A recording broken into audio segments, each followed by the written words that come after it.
اهلا بيكم في فيديو جديد في ريفيو الموبايلات. النهارده هنتكلم عن مقارنه سريعه ما بين الايفون 17 برو ماكس والسامسونج اس 26 الترا.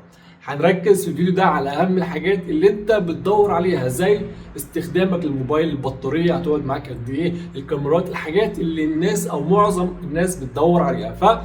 ده اللي احنا هنتكلم عليه النهارده. ولكن قبل ما نروح لمقارنه ما بين الموبايلين، مهم جدا نصلي على النبي، نشترك في القناه، نفعل الرسومات، ندعي لاخواتنا واهلنا في فلسطين ربنا يا رب ينصرهم، قولوا امين. ندعي لوالدي وجميع اموات المسلمين ربنا يرحمهم، ونصلي على النبي. دلوقتي تعالى نروح نشوف الموبايلين اللي معانا. اول حاجه بالنسبه لوزن الموبايلين، السامسونج بيجي ب 214 جرام، اما الايفون بيجي ب 233 جرام، فالسامسونج يكسب. بالنسبه للشاشه فبتيجي في السامسونج دايمانيك ال تي بي او اموليد اكس 2، اما بالنسبه للايفون 17 برو ماكس فبتيجي ب ال تي بي او برضو سوبر ريتين اكس دي ار اولي 6.9، هنا 6.9 برضو. بالنسبه للسامسونج فبتيجي ب 1440 في 3120 بكسل، اما بالنسبه للايفون 1320 في 2868 بكسل.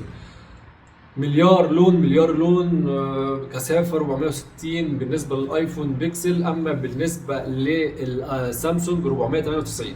الايفون بيجي ب 120 هرتز زائد اتش دي ار 10 دبل فيجن، اما بالنسبه للسامسونج بيجي ب اولويز اون ديسبلاي 120 هرتز زائد اتش دي ار 10.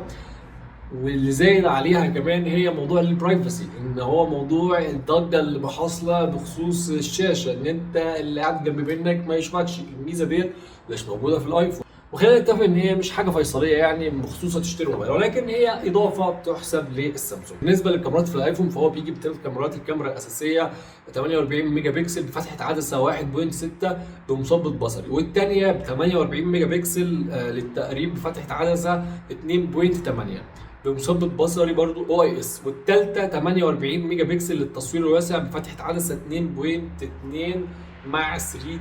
اما بالنسبه للسامسونج فبيجي باربع كاميرات. الكاميرا الاساسيه 200 ميجا بكسل بفتحه عدسه 1.4 بمثبت بصري، والثانيه 10 ميجا بكسل للزوم القريب بفتحه عدسه 2.4 بمثبت بصري برضو، والثالثه 50 ميجا بكسل للزوم البعيد بفتحة عدسة 2.9، والرابعة 50 ميجا بكسل للتصوير الواسع بفتحة عدسة 1.9. أربع كاميرات جبارين من وجهة نظري صراحة. أما الكاميرا الأمامية فبتيجي في الأيفون ب 18 ميجا بكسل فتحة عدسة 1.2 مع سنسور اس ال 3 دي، اما بالنسبه للسامسونج فهو بيجي ب 12 ميجا بكسل بفتحه عدسه 2.2.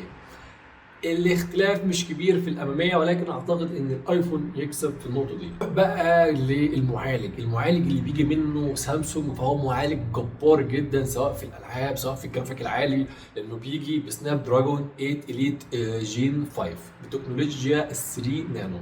اما بالنسبه للايفون فهو بيجي بال 19 برو بتكنولوجيا برضه 3 نانو. بيجي ب 12 رام الايفون، اما بالنسبه للسامسونج فهو بيجي ب 12 و16 رام.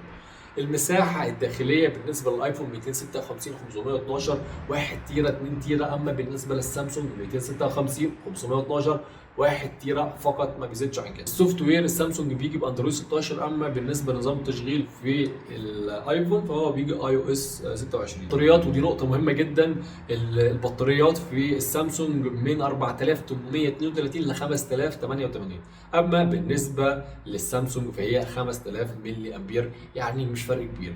ومع الاستخدام ايه اللي هيحصل؟ السامسونج هيفضل زي ما هو، والايفون هيبدا يقل.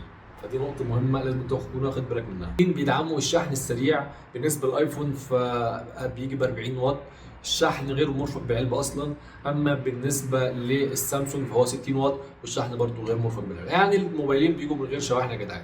الموبايلين برضو بيدعموا موضوع الشحن اللاسلكي. كده باختصار شديد، لو انت اصلا من مستخدمين الاندرويد وحابب ان انت تغير نوعيتك للايفون، فدي خطوة حاليا اقول لك بلاش، خليك في السامسونج بقدم لك مميزات كتيره، غير كده سهوله، غير كده انت تعودك لاستخدامك للاندرويد فمش هيبقى فيه صعوبه. اما بالنسبه للمستخدمين الايفون احب اقول لهم دي حاجه برضو ترجع لكم، ولكن وجهه نظري انا ان في ناس كتير انا شايفها واعرفها بدأ ان هم ينقلوا من الايفون للسامسونج بسبب الحاجات الجديده والتطورات اللي حاصله في السامسونج. السامسونج من اول سلسله الترا وهو الوحيد اللي من وجهه نظري واقف في وش الايفون وبيداخل معاه في منافسه شرسه، والدليل على كده ان كل سنه بيحصل مقارنات سواء من الايفون 17 برو ماكس مع ال 25، ولما 26 ينزل بيتقارن بيه طبعا بيكون طاغي عنه، فبينزل 18 يتقارن معاه، والحرب شغاله ما بينهم يا صاحبي.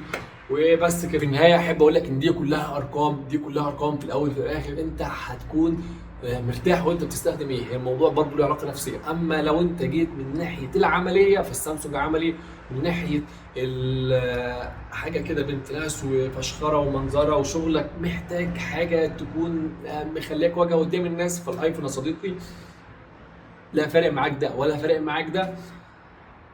قرر براحتك بقى، ما تتعبناش. بس كده اشوفكم في فيديو تاني. لو عندك اي موبايل عايزنا نتكلم عليه سيب لي في الكومنتات، احنا لسه بادئين في السلسله ديت وبنحاول ان احنا ندوس فيها شويتين ثلاثه، فاكتبوا لنا يا جدعان، واتمنى ان الفيديو ده يتشاف مش زي اللي قبله. بس كل سنه وانتم طيبين ورمضان كريم. سلام.